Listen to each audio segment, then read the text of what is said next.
조금 전 소개를 받았던 싱크포벨의 박지환이라고 합니다. 잠시만요.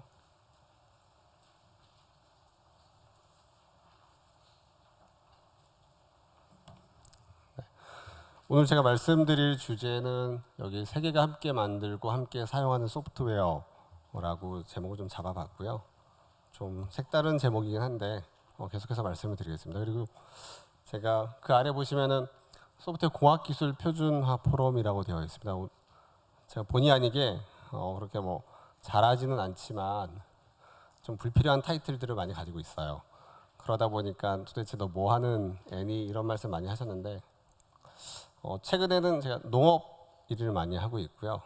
1년 내내 농업 쪽만 일을 하다 보니 아직도 머릿속에서 소 울고 돼지 울고 막 그러고 있어요.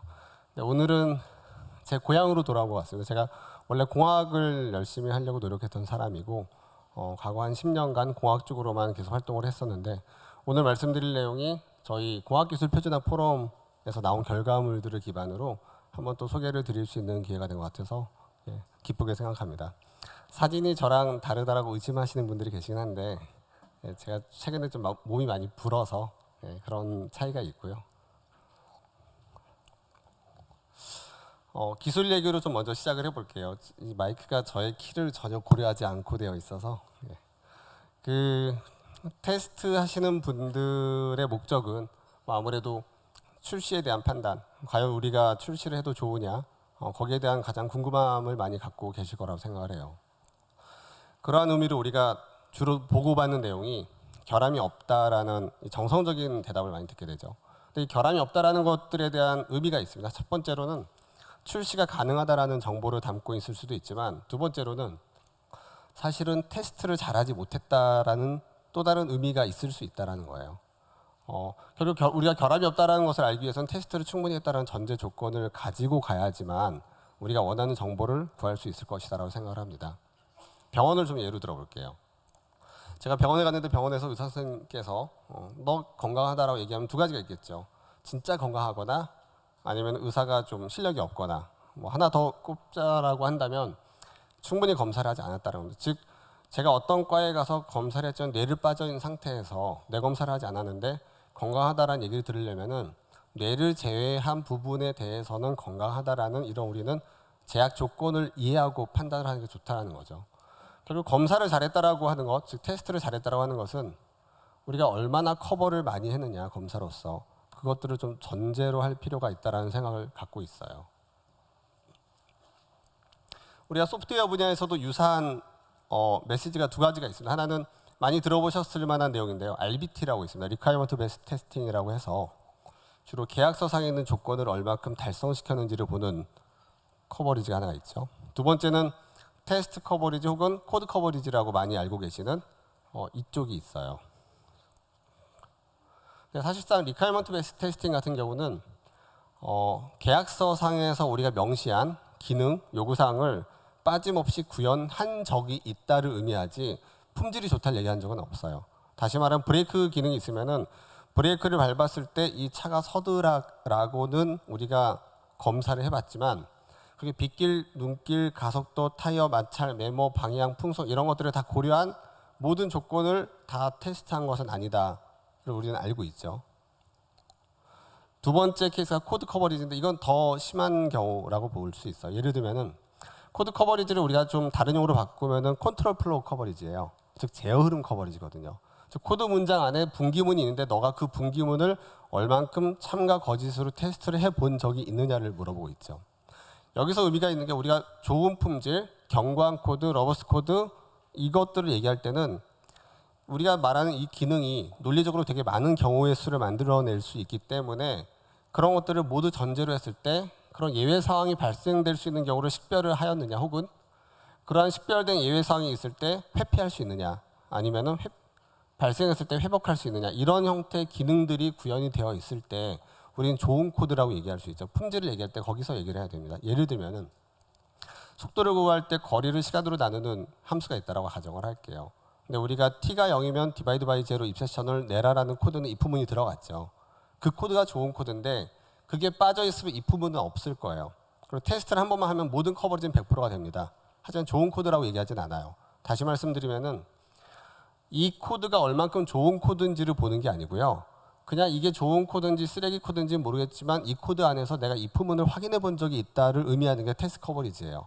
근데 실제로 현업에서는 테스트 커버리지 100%를 뭐 MCDC 100% 해야지만 납품을 받는다라는 이런 이상한 쉬핑 게이트가 있거든요. 되게 위험하죠. 그거를 100%로 만들 수 있는 경우의 수가 두 가지가 있는데 실제로 테스트를 잘하는 방법이 있고 if문을 빼버리는 방법이 있어요. 즉 코드를 점점 안 좋게 만들수록 테스트는 100%가 될 거라는 겁니다. 그럼에도 불구하고 우리는 이거를 품질이란 용어로 단어로 치환했을 때 정성적으로 좀 받아들이기 어렵다라는 허들이 있게 되는 거죠. 정말 우리가 알고 싶은 거는 이 브레이크가 있는데 이 브레이크가 다양한 영향 조건을 고려를 했을 때 이게 논리적으로 배합이 되면은 수천 가지가 될 거예요. 비가 오면서 길이 얼었으면서 마찰이 있으면서 차량 속도가 올라가고 있는데 타이어가 컸을 때 브레이크를 밟았어도 쓸 수 있느냐. 이런 조합을 모두 고려한 경우의 수분에 테스트가 돼야지 우리가 알고 싶은 정보가 맞거든요. 너가 충분히 테스트를 하였느냐라는. 오늘 제가 말씀드릴 그 기술을 잠깐 말씀드릴게요. 그 기술은 인가그래핑이라고 하는 기법이고 이거는 아트 오브 테스팅을 보시면 정의가 되어 있어요. 굳이 제가 설명드리지 않아도 지금 이 시간이 좀 바쁜 시간이라서 이런 기법이 있다를 말씀드리고 그게 왜 중요한지를 위주로 말씀을 드릴게요. 이 기법을 사용하는 이유는 저희가 인가그래핑과 디시전 테이블, 바운드리 밸류 아날리시스를 같이 쓰고 있는데 그걸 쓰는 이유는 전체 기능의 논리적인 인과관계를 구조적으로 표현할 수 있다는 게 첫 번째. 그걸 통해서 우리는 충분한 가시적인 인사이트를 얻을 수 있다는 게 두 번째고요. 세 번째는 그러한 정보를 얻게 되면 우리는 전략적인 테스트를 통한 의사결정을 할 수 있다는 세 번째가 돼요. 그리고 커뮤니케이션이 훨씬 더 좋아질 수 있고 규격의 잘못된 누락사항이나 오류를 쉽게 발견할 수 있다는 게 마지막에 주는 하나의 좋은 정보라고 이해를 합니다. 기법은 그냥 이렇게 진행을 해요. 뭐 이거는 한번 찾아보시면 되고 또 저희 표준화 포럼에서 표준화된 문서를 공개를 할 거기 때문에 그걸 찾아보시면 어렵진 않습니다. 제가 말씀드리고 싶은 부분들을 이제 정리를 할게요. 결국 저런 형태로 정보를 만들게 되면은 우리는 우리가 알고 싶었던 정말 의미 있는 커버리지에 대한 내용을 확인할 수가 있다라는 거죠. 이 내용으로 저희가 올 3월 달에 일본에서 열렸던 IEEE 후원으로 진행되는 인스타라고 하는 테스트 컨퍼런스가 있었는데 거기서 이 내용을 좀 소개를 시켜드렸어요. 그 내용 기반으로 다시 한번 말씀을 드리겠습니다. 예를 들면 드론의 배터리를 제어하는 기능이 있다고 할게요. 즉 배터리가 3% 미만으로 되면 그 무인 항공기는 일정 거리를 가서 떨어지면 안 되니까 되돌아와라 라고 하는 자율 제어 기능이 있다고 가정을 할게요. 그 기능에 대해서 우리가 테스트를 할 건데 이거를 그냥 한번 확인하는 거는 RBT 레벨에서의 100%가 될 거고요.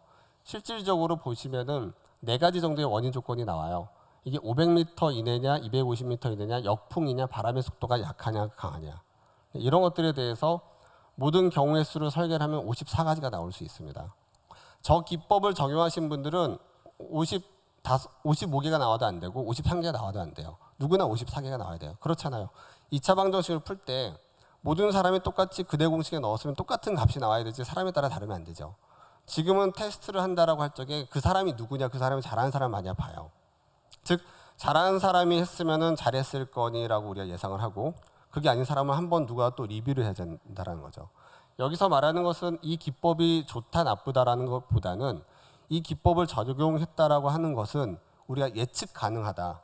그 사람의 결과가 무엇이 나올 수 있을지 우리가 충분히 예상할 수 있다. 즉 대화를 할 수 있다를 의미하게 됩니다.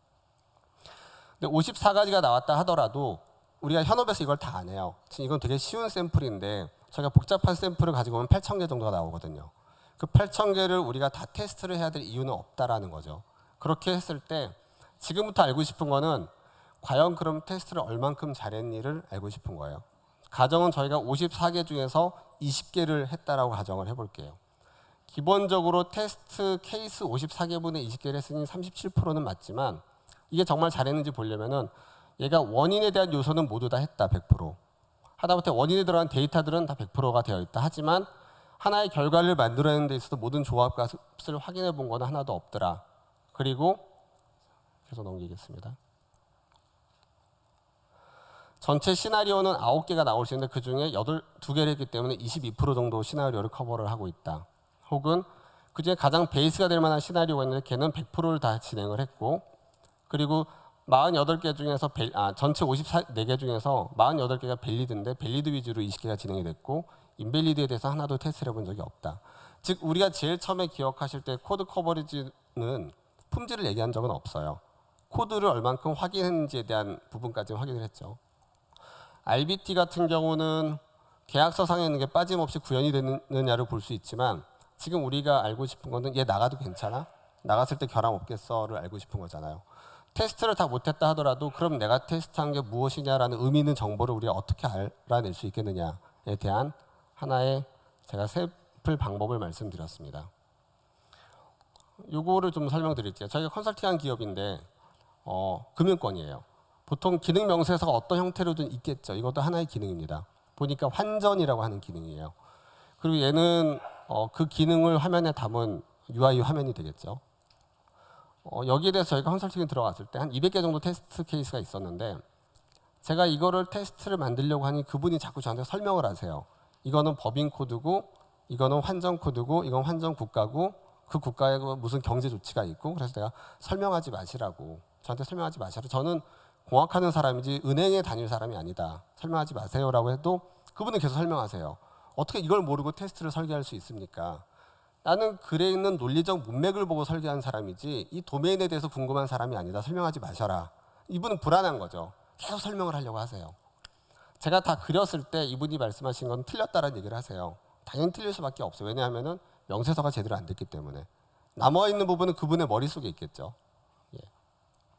제가 이걸 그렸을 때 그 틀린 거는 고치면 되는 거예요. 이걸 제일 많이 하는 사람이 고쳐줍니다. 고쳐서 완성된 그림이 이건데 이걸 보고 우리가 해석할 수 있는 부분들이 나타나야 돼요. 예를 들면은 얘를 고치면은 여기까지는 테스트를 해야 되겠죠. 얘를 고치면은 얘만 테스트하면 될 것 같아요. 얘를 고치면 좀 영향을 많이 받는 것 같습니다. 얘는 도대체 뭐 하는 애인지 모르겠어요. 명세서상에 있는데 어떻게 동작하라고 정의가 안 되어 있거든요. 즉 이거를 보고 우리가 알아야 될 전략은 내가 현재 수정한 부분에 따라서 어디까지 영향을 받을 수 있는지가 논리적인 형태로 가시화될 필요가 있다는 게 첫 번째고 이게 안 됐을 때 그 금융권에 계신 분들이 한 몇십 명 정도 테스트를 하시는데 아무도 휴가를 못 가세요. 휴가를 못 가는 이유는 본인이 아니면 테스트를 못 하거든요. 실제로 저만 틀린 게 아니라 그 담당자를 제한 나머지 분들이 다 틀렸거든요. 같이 그렸음에도 불구하고. 왜 틀렸습니까? 라고 보면은 우리가 알고 싶은 이러한 정보를 텍스트와 UI를 통해서 이해하기는 어렵다라는 거죠. 즉 모든 표현에는 다 그것을 정확하게 전달할 수 있는 의미 있는 표기법이 따로 있을 것이다 라는 것이고 우리가 알고 싶은 거는 하나의 기능이라고 하는 것은 많은 논리적인 영향에 따라서 다른 결과를 나타낼 수 있을 텐데 그것들을 어떻게 표현하는 게 가장 효율적으로 표현할 수 있고 그것들에 대한 영향 범위를 어떻게 빠르게 이해할 수 있겠는가에 대한 정보가 필요하다라고 보시면 좋겠죠.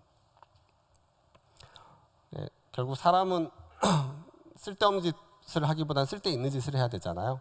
도구를 잘 써서 저희는 하고 있습니다. 그래서 언제 사용하면 효과적인가라고 하면은 어디를 더 테스트해야 될 것이냐를 우리가 어떻게 정보를 확인할 것이냐. 두 번째는 현재 내가 알고 있는 정량적 값 MCDC 90%가 의미하는 게 뭔지 모르겠지만 여기서 말하는 커즈 100%라고 하는 것은 내가 적어도 원인 요소는 다 테스트해 본 적이 있다. 이펙트 100%라고 하는 것은 내가 적어도 예외 상황을 논리적으로 만들어낼 수 있는 이펙트를 다 테스트해 본 적이 있다. 인밸리드 100%라고 하는 것은 예외 상황에 대한 모든 시나리오를 테스트해 본 적이 있다. 뭐 이런 형태로 현상을 대변할 수 있는 정보를 얻을 수 있을 것이다라는 의미가 있습니다. 그게 저는 전략이라고 예상을 하고요. 현재 저희가 약 97개 정도 기업에 적용을 했고 적용한 결과 대부분 좋은 보이스는 기능의 정체적인 동작을 텍스트가 아닌 논리적인 형태로 이해할 수 있고 집중한 영역을 식별할 수 있으며 어떤 부분을 생략할 수 있는지를 확인할 수 있고 얼마나 충분한지 이해가 빠르다라는 말씀을 잘 해주셨습니다. 문제는 비용이죠. 좋긴 한데 여기에 얼마나 많은 우리가 시간과 돈을 써야 될까는 결국 현업에서 우리가 고민을 많이 해봐야 될 문제죠. 물론 자동화 도구는 있어요. 그럼에도 불구하고 결국 사람이 해야 될 부분들이 있거든요.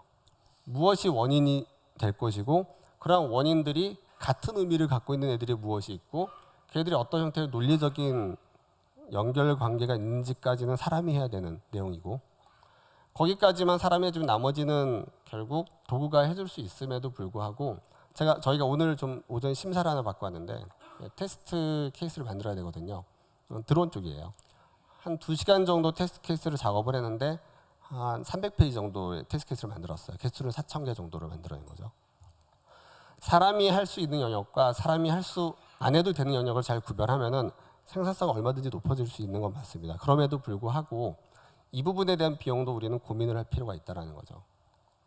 현재 저희 회사 같은 경우는 이 서비스를 앞으로 자동차나 항공 뭐 이런 여러 미션 크리티컬 영역에 딜리버리하기 위해서 해외 저희보다 조금 더 임금이 싼 베트남 쪽의 기업들과 컨택이 돼서 그쪽의 서비스를 같이 하고 있어요. 국내 기업의 수주를 받아서 저희가 직접 테스트하는 것들이 아니라 그 테스트를 같이 해줄 파트너사들을 기반으로 서비스를 하는 걸로 저희가 작년 11월부터 세팅을 했습니다. 그걸 하기 위해서 많이 필요한 제반 사항들이 인프라, 기술위원회, 테스트 실행과 관련된 요소들이 있었고 인프라 관련된 부분들 그리고 기술적으로 우리가 위원회를 어떻게 구성하고 가져갈 것인가 또 표준 모델을 어떻게 만들 것인가 마지막으로 실행 관련돼서는 어떤 형태로 전개될 것인가에 대한 모든 파트너 어떤 관련된 내용들이 거의 다 마무리가 되어 가서 아마 곧 좋은 서비스를 할 수 있을 것이라고 생각을 하는데 사실 좀 드릴 말씀이 이제부터예요. 오늘 제목이 테스트와 관련된 내용이 아니에요. 제목 기억하시죠? 예, 같이 만들고 같이 사용해서 어쩌고 그 제목인데 고민을 많이 했습니다. 과연 우리나라의 생산성이 어느 정도일까? 경제성이 어느 정도일까? 여기에 대한 고민을 안 할 수가 없더라고요. 사실 외국을 다니면서 가장 부러웠던 부분들이 있어요. 중국 친구들을 만나면 제일 부러운 게 제가 1억 벌 때 그 친구들이 30억을 벌어요. 그리고 그 친구가 1시간 일할 때 저는 30시간 일을 해야 돼요. 같은 돈을 벌기 위해서는. 반대로 그 사람들이 30명이 일할 때 저는 혼자 해야 돼요. 같은 돈을 벌기 위해서는. 중국 친구들이 5시면 퇴근하잖아요. 그런데 야근을 얘기하면은 왜 다른 사람이 일할 기회를 너가 야근을 해서 뺐냐라는 우리가 이해하지 못할 때 깜짝 놀랄 얘기를 하는 거죠. 우리는 그런 거 없잖아요. 거기에 있어서 가장 문제는 수익이다라는 거죠. 우리도 돈 많이 주면은 인력 써서 얼마든지 품질 높일 수 있다라는 거예요. 문제는 그게 안 되는 게 문제죠. 그걸 어떻게 할 것이냐 고민을 많이 해야 된다는 거예요. 이거는 제가 작년에 4월에 KSN 1차 정기총회에서 저희 국제분과가 얘기한 부분인데요. 결국 우리 기업들이 수익을 높여야지만 품질이건 뭐건 할 수 있는 그러한 투자 재원들을 만들어낼 것인데 그 수익을 어떻게 높일 수 있겠냐 고민하면은 시장이 작잖아요. 2천만 밖에 안 되잖아요. 2천만으로 할 수 있는 수익이 한계가 있다라는 거죠. 중국이 우리보다 잘 만들었다기보다는 못 만들어도 많이 팔 수 있는 기반 구조가 있잖아요. 그런 파워를 우리 어떻게 가질 것이냐를 고민하다가 그 얘기를 했습니다. 완전 자유경제무역에서는 시장을 키우는 것과 동일한 효과를 낼 수 있다. 그런데 소프트웨어를 보시면은 제조와 유통 단계가 사라져 있거든요. 즉 내가 잘 만들면 내일 외국 애들이 살 수 있다라는 거예요. 오늘 내가 구입한 앱이 어느 나라 건지도 몰라요. 이 소프트웨어가 결과적으로 시장을 키우려면은 다른 도메인보다는 제약상이 훨씬 더 적으니 국가 간의 이런 부분들이 빨리 해결된다라고 한다면은 해소된다라고 한다면은 기회를 잡을 수 있다라고 한다면은 우린 더 큰 시장을 진입할 수 있겠다라는 걸로 시작을 했죠. 이 얘기를 했을 때 많은 분들이 좀 의구심을 가져했고요. 아까까지 저기 뒤에 잠깐 계셨는데 안 보이시는데 여기 작년 2006년 16년 9월에 저희가 아시아 퀄리티 네트워크 소프트웨어 네트워크라고 해서 제주도에서 큰 컨퍼런스를 가져갔습니다. 그때 국제분과위원이신 박영근 상무님께서 또 좋은 말씀 해주셨어요. 뭐냐면은 각 나라별 장점이 있으니 이런 것들을 우리가 유기적으로 연동해서 같이 시너지를 내고 같이 제품을 만들 수 있는 이런 프레임을 가져간다고 한다면 지금보다 훨씬 더 좋은 결과물을 적은 단가로 만들어낼 수 있지 않겠냐. 일본의 좋은 퀄리티 관련된 설계 기술들, 중국의 시장, 베트남의 경제적 효과, 어떤 생산성, 인건비 이런 부분들. 여기에 대해서 저희가 국제 컨퍼런스에서 발표를 했을 때 역시 사람들이 좀 의구를 많이 가지셨죠. 이게 되겠어라는.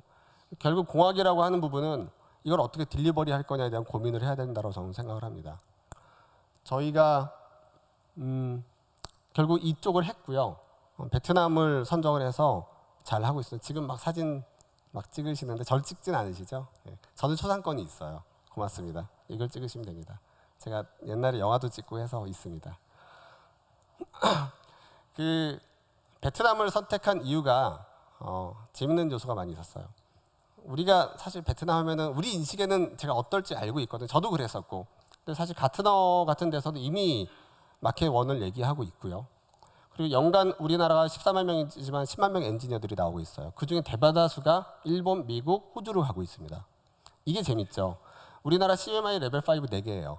베트남이 아시아에서 두 번째로 많습니다. 6개예요. 그러면은 이때부터 우리는 좀 더 알아야 될 내용들이 있어요. 특히 이 부분에 대해서 자제를 많이 하셔야 되는데 한국의 영어 지수는 사실 마이너스로 나왔거든요. 보이지 않죠? 숫자는 마이너스예요.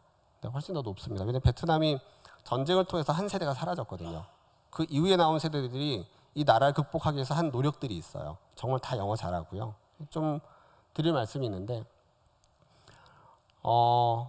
이쪽을 저희가 할 때 그럼에도 불구하고 동남아 아니겠냐라는 생각을 했는데 사실 저희랑 지금 기술 파트너를 맡고 있는 나시테크 같은 경우는 오늘도 여기 같이 오셨거든요. 저 자리에 계십니다.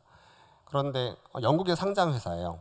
그러니까 우리가 베트남에 갔을 때 베트남 회사는 없어요. 사실상 이미 글로벌의 영국, 유럽, 미국, 일본 회사들이 거기에 법인을 세운 거죠. 영국의 상장사고 그다음에 CMMI 레벨 5 보유했고요. 인력이 한 4,000명 정도 됩니다. 이분들의 엄청난 프로세스와 퀄리티와 그다음에 인도, 싱가포르 인력들의 어떤 테크놀로지와 그리고 베트남 인력들의 생산성 이게 다 조화를 이루었거든요. 아까 국제본가에서 저희가 발표했던 내용 기억하시죠?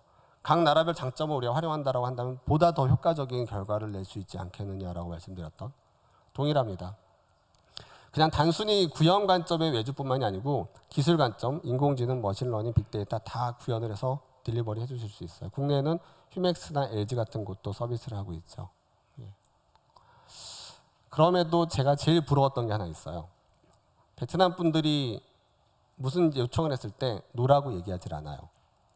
제가 요즘 회사 저도 CEO지만 일을 하면서 좀 어려움이 많이 있는데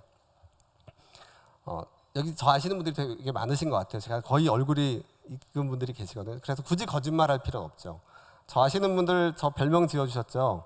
일 시키는 악마라고. 잘 알고 있습니다. 제가 저희 직원들 일 되게 잘 시키는데 요즘 자꾸 이상한 말을 해요. 뭐뭐 때문에 안 된다. 그럼 제가 그 말을 하거든요. 내가 너한테 그 말 들으려고 월급 주는 거냐. 그걸 해결해 달라고 급여를 주는 거 아니냐. 여기 제가 좀 약간 답답함을 느꼈는데 베트남 친구들이 노라는 말을 절대 하지 않습니다. 제가 현장에서 겪은 내용들은 훨씬 더 에너지가 높았어요. 이걸 제가 계속 강조하는 말씀을 조금 뒤에 드릴게요. 우리가 알고 있는 소프트웨어 공학은 대부분 미국 국방성에서 발주한 수발주 제도였죠. 하나의 클라이언트가 자기의 문제를 해결하기 위해서 돈을 주고 프로젝트를 해서 납품하는 거. 그때는 더 잘 만들었다고 해서 돈을 더 주는 게 아니라 빠른 납기예요. 무조건 빨리 납품해야 됩니다. 고품질이 아니고 납기 준수예요. 지금 소프트웨어는 그게 아니죠. 100명이 쓸 거 10,000명이 쓰면 더 많이 팔리잖아요. 배틀그라운드 아시죠? 좋잖아요. 전 세계가 쓰고 대박 나고. 제가 요즘 배틀그라운드 자꾸 얘기하는데 대통령상도 받았더라고요. 저희 전 직장 동료가 이렇게 두 팀이 나와서 회사를 차렸는데 저희 팀은 컨설팅 회사를 차렸고 그 팀은 게임 회사를 차렸어요. 그게 배틀그라운드예요. 부럽죠. 총 지금 6조가 넘어간 것 같은데. 그래서 그 친구는 바로 CEO를 그 김창원 PD한테 넘기고 자기는 지금 여행 다니고 있는 것 같아요. 부럽습니다. 말씀드리고 싶은 거는 우리가 알고 있는 소프트웨어 공학이 옛날에 되게 잘 맞았지만 지금 잘 맞지 않는 것 같다. 어떻게 할 거냐에 대한 고민이 필요하다. 제가 외주를 맡기려다 보니까 중소소프트웨어 R&D 기업들이 고품질의 고부가가치 시장을 위해서는 R&D를 해야 되죠. R&D라고 하는 것은 남들이 안 한 거예요. 남들이 한 거 똑같이 만들어서 고부가가치가 나오지 않기 때문에. 그런데 이러한 연구가 끝나고 외주를 맡기면 좋겠는데 사실 현실은 전혀 아닙니다. 실제로 팔고 나서 R&D도 들어가요. 이 형태로 우리가 어떻게 외주에서 관리를 할 것이냐에 대한 해결책을 빨리 찾지 않는다라고 한다면은 R&D는 어떻게 외주를 맡길 수 있나요에 대한 어떤 퀘스천은 계속 따라올 거라고 생각을 하고 있고 지금 거의 다 풀어내고 있습니다.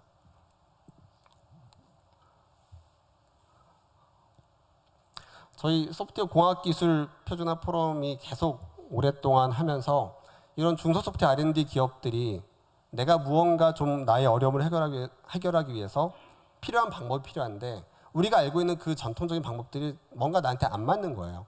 그럼 그것들을 어떻게 할 것이냐. 현재 현업과 산업에 맞는 걸로 바꿔야 되는데 쉽지 않다라는 거죠. 저희가 그런 연구들을 계속 오랫동안 하면서 그냥 아이디어를 내지 않았어요. 여기 다 대부분이 현장에 계신 분들이 1년간 리뷰를 해요.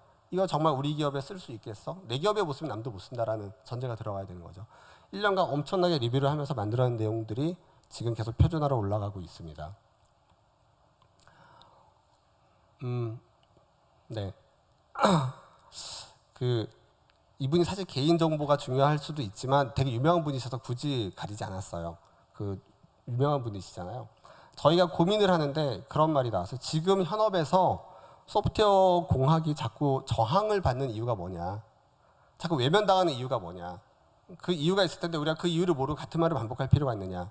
그런데 이분이 그런 말을 하시더라고요. 저희 1차 총회였는데 근데 언제부터 엔지니어링이라는 단어가 품질이라고 써있냐? 나는 그런 걸 본 적이 없는데 그러면 화학 엔지니어링은 화학공학은 화학 품질이고 토목공학은 토목 품질이냐? 이쯤 제가 얘기하면은 또 저를 아시는 분들이 얘기하시겠죠. 쟤 또 무슨 사고 치려고 저 앞에서 저런 말을 할까? 예. 뜨끔뜨끔 하실 텐데 제가 1년에 한 번 있는 기회라서 그냥 얘기하려고요. 저희가 보면은 공학이라는 단어를 한 번도 품질로 사용한 적이 없었어요. 역사적으로. 예. 공학은 철저하게 우리가 코스트라는 단어로 썼습니다.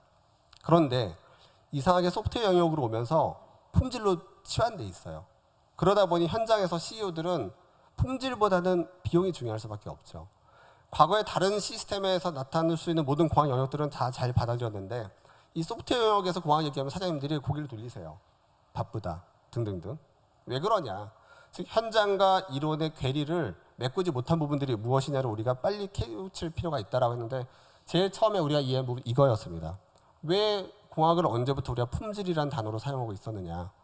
공학은 철저하게 비용이었어야 되는데 여기부터 우리가 개념을 바꿔서 다시 시작하기로 했고요. 즉 품질이 아니라 저희는 철저하게 비용 관점에서 사장님들이 수용할 수 있는 그런 방법으로 접근할 필요가 있다라고 해서 계속 준비를 하고 있습니다. 마지막으로 말씀드릴 내용이 그러면은 이제 비용만 해결할 수 있는 모든 방법은 다 저희가 공학 안으로 들어올 거예요. 거기에 대표적인 부분이 굳이 어려운 거를 돈 안 되고 비싼 사람을 우리 안에서 해결하지 말고 더 좋은 자원과 더 좋은 인프라를 가진 글로벌에 있는 우리 유사한 환경을 이용을 해서 협업하는 모델이 무엇보다 필요하다. 어렵죠. 뭐가 어렵나? 영어가 어렵죠. 다 마음속에 그거 알고 계시죠? 응한 그 마음이요. 영어요. 예. 우리가 그것만 해결할 수 있으면 영어를 잘한다는 게 아니라 영어를 모름에도 불구하고 우리가 같이 협업할 수 있는 인프라와 프로세스를 만들 수 있다고 한다면은 우리 얼마든지 저비용으로 접근할 수 있다는 거죠. 제가 전주로 본사를 옮기고 1년간 사람을 못 구했어요. 엔지니어들을. 우리나라 소프트웨어 엔지니어는 난방 한계선이 판교까지밖에 없죠. 내려오지 않아요. 아무리 해도 나오지 않습니다. 저희 회사는 그래서 외국인 인력들만 채용하고 있거든요. 그 사람들은 뭐 전주든 서울이든 다 한국이기 때문에. 예, 그러다 보니 이 전주에 있는 40개밖에 안 되는 기업이 시장이 없는데 인력도 못 구하는데 여기서 아웅다웅 할 필요가 없겠다. 여기 오늘 전주진흥원 오셨잖아요. 예, 고맙습니다. 와주셔서. 예, 그래서 저희는 외국에 있는 자원을 활용하려고요. 그거 빨리 활용해서 돈 빨리 벌고 그 돈으로 좋은 인력들 다시 섭외하면 될 것 같습니다. 예, 거기에 대한 우리는 방향성을 가지고 그러면 그런 것들을 하기 위해서 우리가 공학적으로 풀어야 될 것들 앞으로 계속 풀어나갈 필요가 있겠다라는 말씀을 드리는 게 무엇보다 필요할 것 같다라고 생각을 합니다. 당연히 저를 아시는 분들은 그럼 그렇지 네가 오늘 또 왜 나왔나 했네 뭐 이런 말씀 벌써 들리고 있는데 꼭 한번 해보고 싶은 말씀이라서 정리를 해봤고요. 요 말이에요. 공학은 비용이다. 감사합니다.